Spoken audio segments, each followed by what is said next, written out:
What's up, guys? It's your man Donovan Sharp, and welcome to the special edition of TSR Live, presented by Happy Hippo Herbals. I'm going to get right to the point here because I think that we are at a tipping point in this situation with NFL players protesting the national anthem. So, DirecTV, I think it was yesterday. It was either late yesterday or it was early this morning. I can't remember, but DirecTV is now offering refunds to customers who have purchased the DirecTV NFL Sunday tickets to fans who are angered by the protests.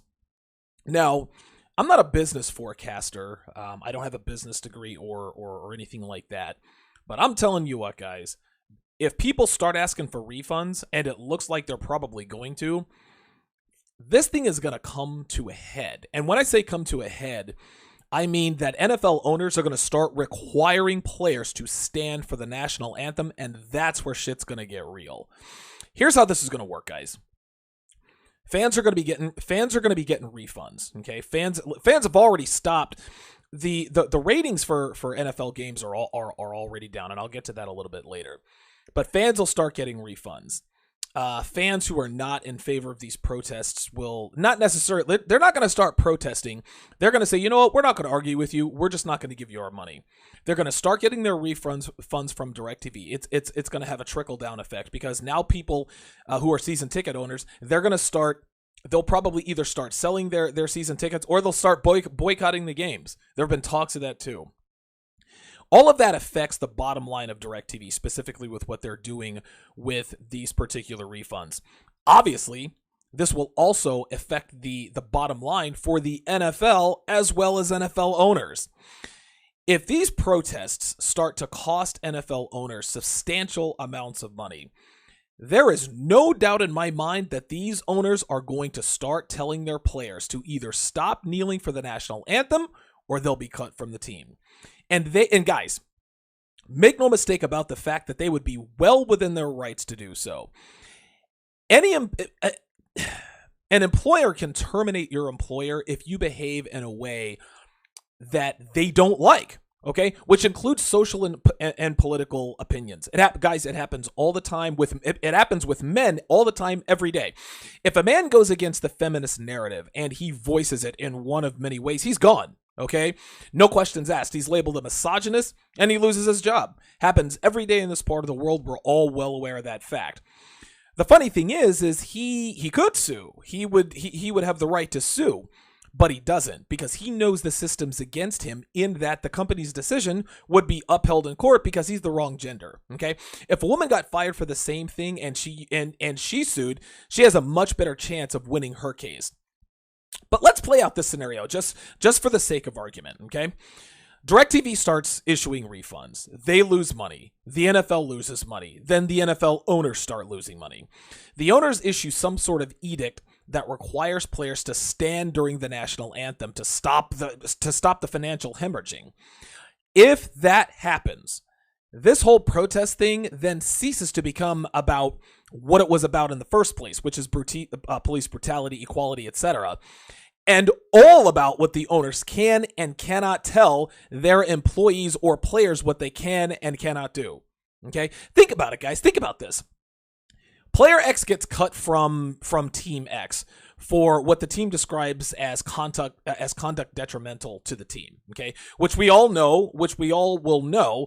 We'll all know that, he kept kneeling for the anthem. He sues the owner and the NFL. Another player gets cut and he follows suit. Okay, he sues. Then another player and then another. Guys, we are headed toward a civil war in sports, starting with the NFL. If this doesn't slow down soon, okay? Yes, players have the right to protest, but guess what, guys? Owners have rights too. Owners and employees have the right to require and or admonish certain behaviors. They are well within their rights to require their employees to follow a code of conduct and to terminate them if they feel they aren't following the code. We've all worked for different companies who say, sign this. This is our code of conduct. If you violate this, you will be admonished or punished up to and including termination. All right.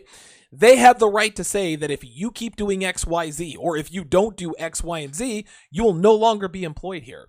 Now, some people may say, well, that's censorship, Donovan, but it's not. If the owners take this tack, that's not them censoring their players. They'd be exercising. The owners have acknowledged that the players have the right to do this, okay? But in response, they'd be exercising their right to respond to their protests, which they have the right to do. And I think people are forgetting that. People are under the impression that the players and the protesters are the only ones with rights. But the NFL and the NFL owners also have rights too. They have rights too. Players have the right to protest, but the owners have a right to do what they feel is legally necessary to preserve their business, which includes eliminating employees they feel pose a threat to their ability to earn money as franchises, as a business. You can say it's right. You can say it's not right, and you can disagree, but that's their right.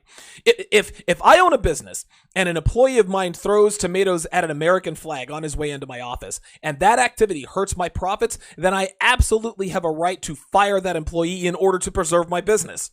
That employee has every right to throw tomatoes at the flag. I might not like it. Other people might not like it, but that is his right.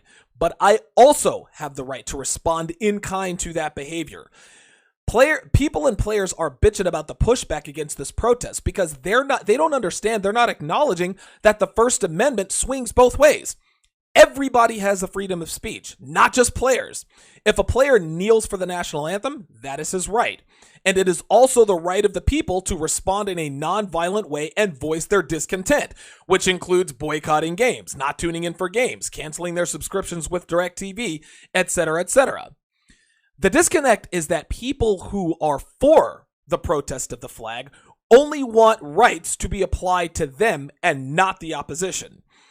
They don't like the fact that the other side has a right to voice their opinion and that they have a right to do what is legally necessary to put a stop to these protests.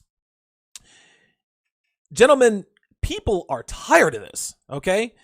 People want to watch sports and not have politics in their face all the time. They have the right to demand that. Sports is the one place where people who have nothing in common, whether it be race, religion, way of life, political affiliation, socioeconomic status, where they can all come together and agree on one thing for a few hours. Colin Cowherd said the other day, if you're looking to sports for an escape, then you're a loser in life, okay? He says, what are you escaping from? Your miserable life? That's fucking bullshit, Colin. I have a great life, okay? But that doesn't mean that it's not without its strife and issues. But that doesn't mean I'm running to sports to escape from my life. Watching sports allows me to relax and not think about the shitty things that go on in the world. That doesn't make me a loser. It makes me a sports fan. NFL ratings are down this year, and there are many reasons for this, but it would be foolish of us to say, or it would be foolish of us not to acknowledge that these protests don't have anything to do with it. People don't want politics in their sports, guys. They don't. People are turning their backs on the NFL because they're sick of not having political free zones. You guys can say whatever you want to. You can say the NFL is winning this battle against Donald Trump. You can say the players are winning in this political arena because because of this protest. Okay, you can say they're winning because of the protest, but the bottom line is the bottom line. If enough people turn their backs on the NFL because of this, and DirecTV's already lit a match on this thing.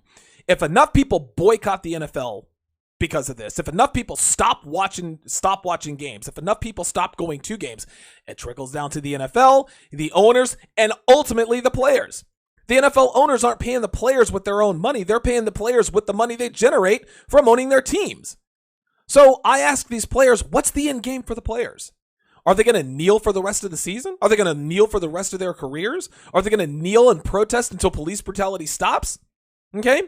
Because if that's what they want to do, kneel until police brutality stops, they're going to be kneeling for the rest of their lives. Are players willing to sacrifice money in the name of exercising their First Amendment rights? Hey, if they're willing to do that, fine. We'll have to see. And I just heard that a fire chief in Pennsylvania called Mike Tomlin, who is the head coach of the Pittsburgh Steelers, a nigger on Twitter. Called him a nigger. Guys, this is why sports and politics don't mix. Sports is the one thing that used to bring us all together, and now it's dividing us just like everything else. Later on today, I'll be joined by Kyle Trouble to talk about the expat lifestyle. So be sure to tune in for TSR Live with Donovan Sharp today at 5:30 p.m. Eastern, 2 Pacific. Thanks for watching.